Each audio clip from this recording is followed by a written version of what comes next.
de Deus. Senhor, fala, meu Deus, nessa hora. Continua em nosso meio, em nome de Jesus.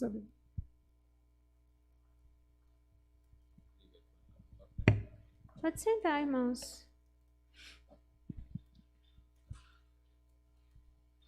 Vamos abrir nossa Bíblia lá em Gênesis, capítulo de número 12, Gênesis 12.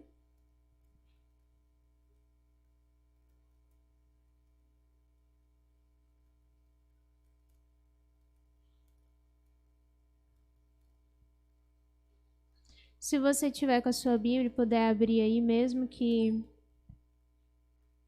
esteja sendo ali projetado, a gente vai ler alguns textos, você vai ter mais liberdade de acompanhar e ficar ligado aí. Então, Gênesis 12, versículo 1. Ora, disse o Senhor a Abrão: sai da tua terra, da tua parentela e da casa de teu pai, e vai para a terra que te mostrarei. De ti farei uma grande nação, e te abençoarei, e te engrandecerei o nome. Sê tu uma bênção. Abençoarei os que te abençoarem, amaldiçoarei os que te amaldiçoarem. Em ti serão benditas todas as famílias da terra. Partiu, pois, Abrão, como lhe ordenou o Senhor, e Ló foi com ele. Tinha Abrão 75 anos quando saiu de Harã. Levou Abrão consigo Sarai, sua mulher, e a Ló, filho de seu irmão, e todos os bens que havia adquirido, e as pessoas que lhe acrescentaram em Harã. Partiram para a terra de Canaã, e lá chegaram. Atravessou Abrão a terra até Siquém, até o carvalho de Moré. Nesse tempo, os cananeus habitavam nessa terra. Apareceu o Senhor a Abrão e lhe disse: darei à tua descendência esta terra. Ali edificou Abrão um altar ao Senhor, que lhe aparecera. Passando dali para o monte ao oriente de Betel, armou a sua tenda, ficando Betel ao ocidente e Ai ao oriente. Ali edificou um altar ao Senhor e invocou o nome do Senhor. Então, se você continuar acompanhando aí na sua Bíblia, Gênesis capítulo 12, depois desse texto inicial que nós lemos acerca da chamada de Abrão, ele desce até o Egito. E no capítulo 13, vamos continuar lendo. Capítulo 13, versículo 1. Saiu, pois, Abrão do Egito para o Neguebe, ele e a sua mulher e tudo o que tinha, e Ló com ele. Era Abrão muito rico, possuía gado, prata e ouro. Fez a sua jornada do Neguebe até Belém, até o lugar onde primeiro estivera, e sua tenda entre Betel e Ai, até o lugar do altar que outrora tinha feito. E aí Abrão invocou o nome do Senhor. Gênesis 13, do 1 ao 4.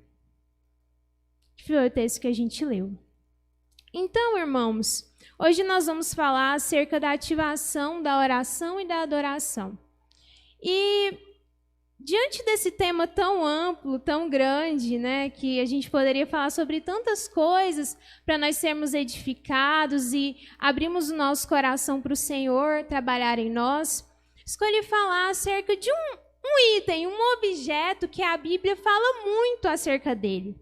Ele é citado na Bíblia mais de 300 vezes. Essa palavra é citada e ela simboliza justamente isso, uma adoração, a entrega ao Senhor. E esse objeto é o altar.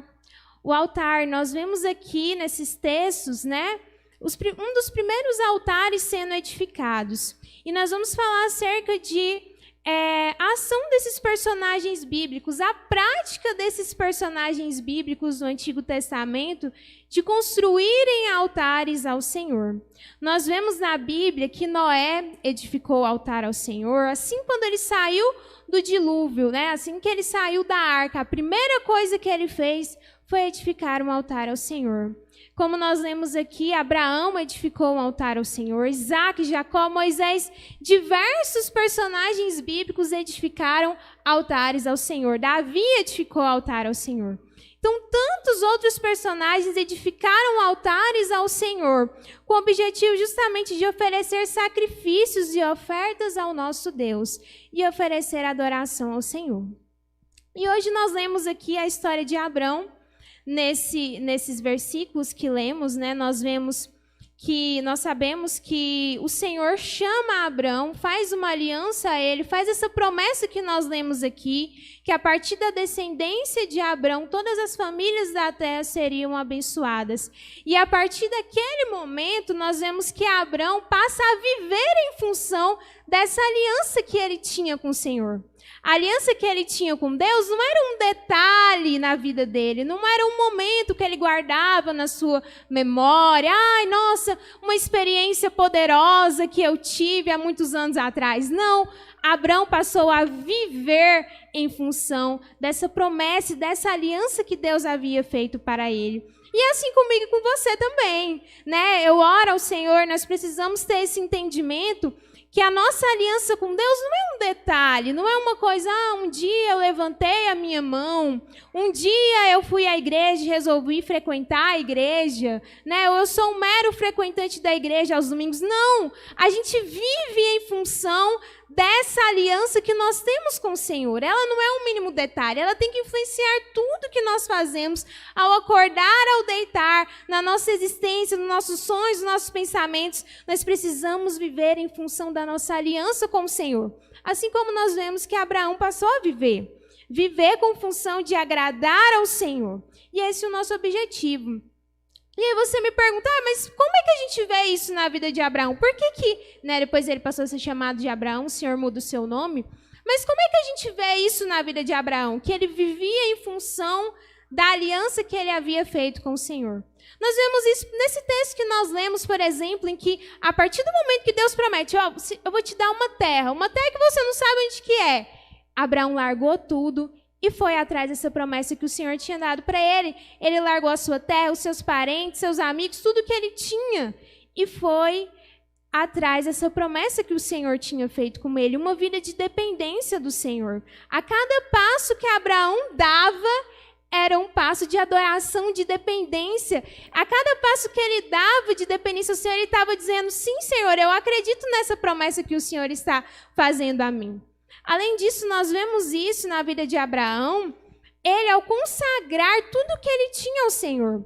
Nós vemos em Gênesis 14, 18, que Abraão, ele dá o dízimo a Melquisedeque de tudo que ele tinha. E a partir daquele momento, o que ele estava dizendo? Senhor, não só a minha vida, não só eu, mas os meus bens, tudo que eu tenho, todos os meus animais, todo o meu dinheiro pertence ao Senhor, eu consagro a Ti. Nós vemos também no corpo de Abraão. O Senhor, ele coloca uma série de coisas que fazem Abraão lembrar da promessa que ele tinha com ele. E uma dessas marcas foi uma marca no seu próprio corpo. Abraão todos os dias olhava para ele, olhava para aquela marca que ele tinha no corpo dele e ele lembrava, o Senhor tem uma promessa comigo. E não só no corpo dele, mas de todos os homens da sua casa, eles eram marcados pela circuncisão.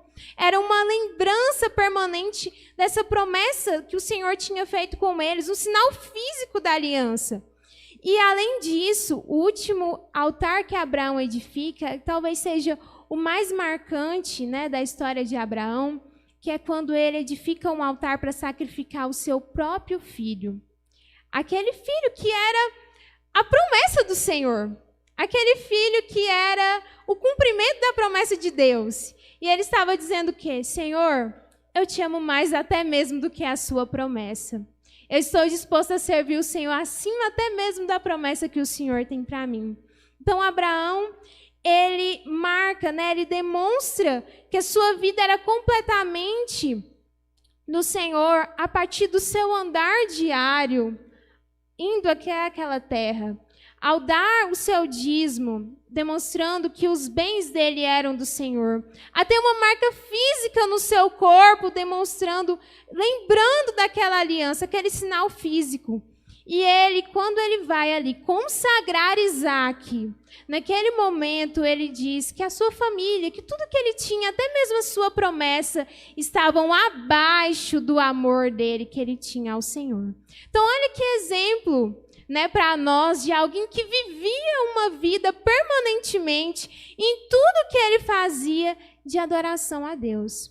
Mas apesar de tudo isso, apesar do caminhar de Abraão, apesar dos seus bens, apesar do seu corpo falarem dessa promessa, dessa aliança que ele tinha com Deus, Abraão ainda teve um cuidado maior.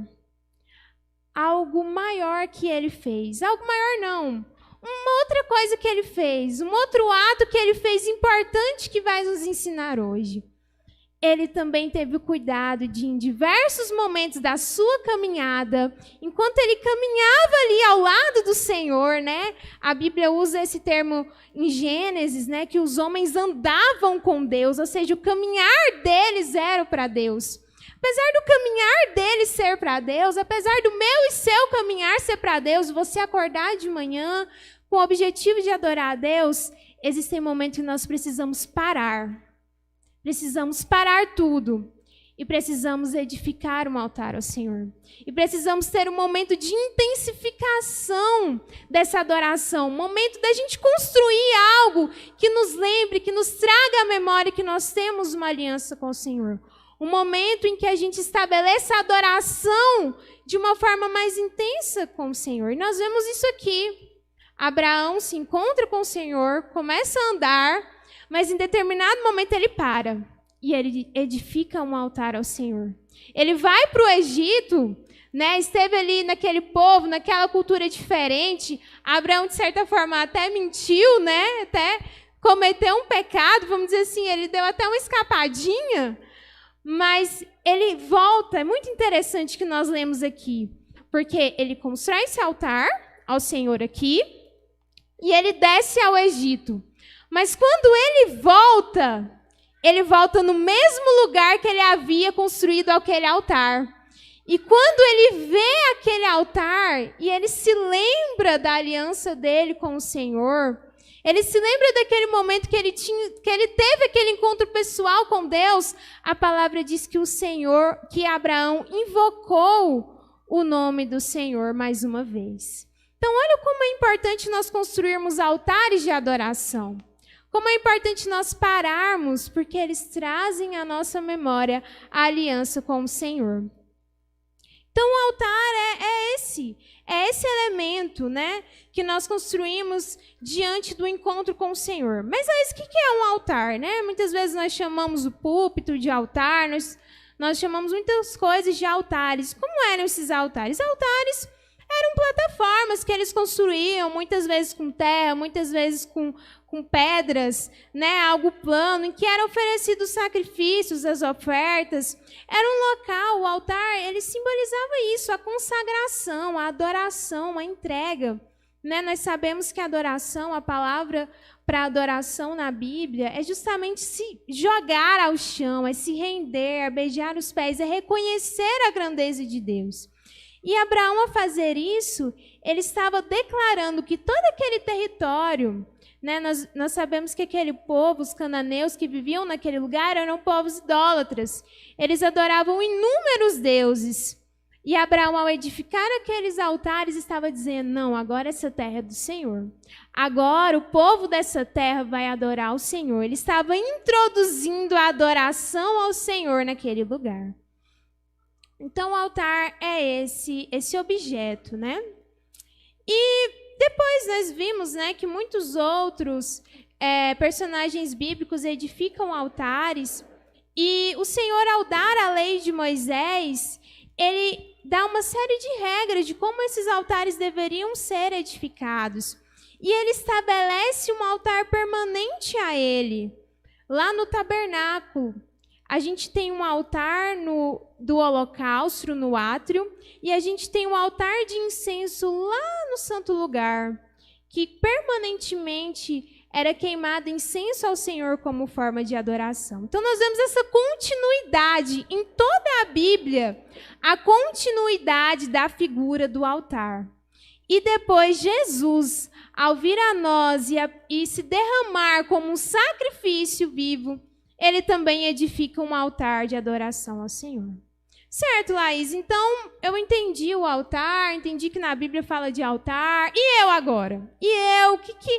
Como é que é esse altar hoje para mim? Como eu edifico esse altar? Na Nova Aliança, depois que Jesus veio, nós vemos que muitas dessas figuras físicas foram substituídas por coisas espirituais, né? Então, hoje, o nosso altar, dentro de nós, no nosso coração, nós temos um altar invisível, onde diariamente nós guerreamos. Há uma guerra entre a carne e o espírito, constantemente. E aí nós precisamos decidir a quem nós vamos consagrar, a quem nós vamos derramar essa oferta, a quem nós vamos dar o nosso tempo, o nosso amor, a nossa dedicação. Ao Senhor ou a todas as outras coisas dessa vida, aos nossos bens, a tantas outras coisas que nós podemos fazer de deuses, né? Em João 4:24, Jesus fala que agora a adoração deveria ocorrer em espírito e em verdade. Então, esses elementos físicos passam a se tornar elementos espirituais, coisas espirituais que nós fazemos. Paulo, lá em Romanos 12:1, diz que o nosso culto racional seria apresentar os nossos corpos como sacrifício vivo.